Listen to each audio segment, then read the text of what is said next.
Баршаларыңызға ассалаумағалейкум, сіздермен бірге Жансая каналыма қош келдіңіздер. Бүгін мен сіздерге балалардың ерінен сүюдің қандай зияндары бар екендігін айтатын боламын.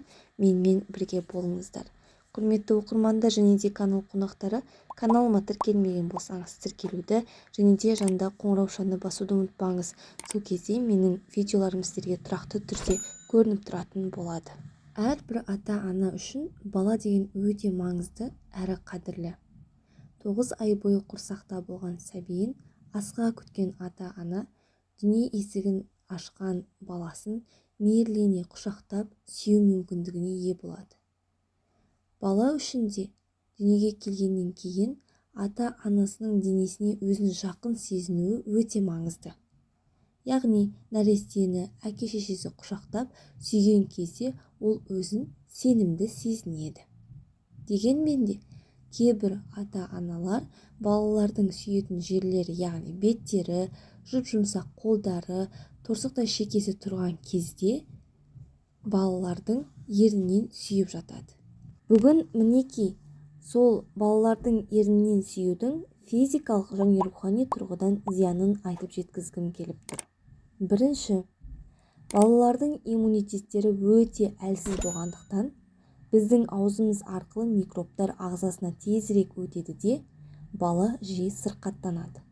Екінші, ұшық, безеу, тіс етінің жаралары секілді инфекциялардың өту қаупі бар. Әсіресе нәрестелер мен балалар үшін ұшық өте қауіпті. Үшінші, балаларға жыныстық тәрбие беру барысында денелерінің өздеріне ғана тән бөлігі бар екенін және ол жерлеріне ешкімнің қол тигізуіне рұқсат бермеу керек екенін айтып жатқанда, егер ата-ана өзі баласының ернінен сүйетін болса, баланың санасында қарама-қайшылықтар туындайды. Ата-анасы ернінен сүйетін балалар басқалардың да ернінен сүюіне қарсылық білдірмейді. Өйткені балалар үшін ата-аналарының барлық ісі дұрыс болып есептеледі және рұқсат етіледі деп ойлайды. Осылайша олар өздерін жаман ниетті адамдардың іс-әрекетінен қорғай алмайды.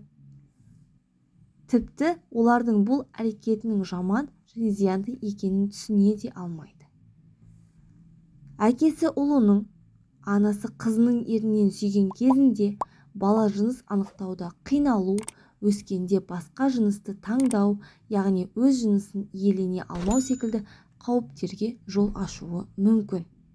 Төртінші, әке-шешесі тарапынан ернінен сүйілетін бала мектепте досының немесе үйге келген қонақтың ернінен сүюге тырысса, онда оның бұл әрекеті қоғамда өз орнын табуына зиянын тигізеді. Бесінші, ернінен сүю жыныстық белгілерді де қамтитындықтан балада жыныстық дабыл ерте қағылып, баланың басы қатады әрі оның дамуына кері әсерін тигізеді.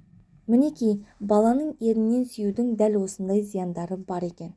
Балаларымызды сүйік, тіпті жиі-жиі сүйік, бірақ ернінен, құйрығынан немесе санынан емес, бетінен, қолынан, шекесінен сүйік. Тіптен педагогика және психология ғалымдары балаларды күніне кемі 7 рет құшақтап, жиі құшақтауды кеңес береді. Бүгінгі ұсынған ақпаратым сіздерге ұнаған болса, лайк басып, комментарийға өзіңіздің пікіріңізді қалдыра кетіңіз.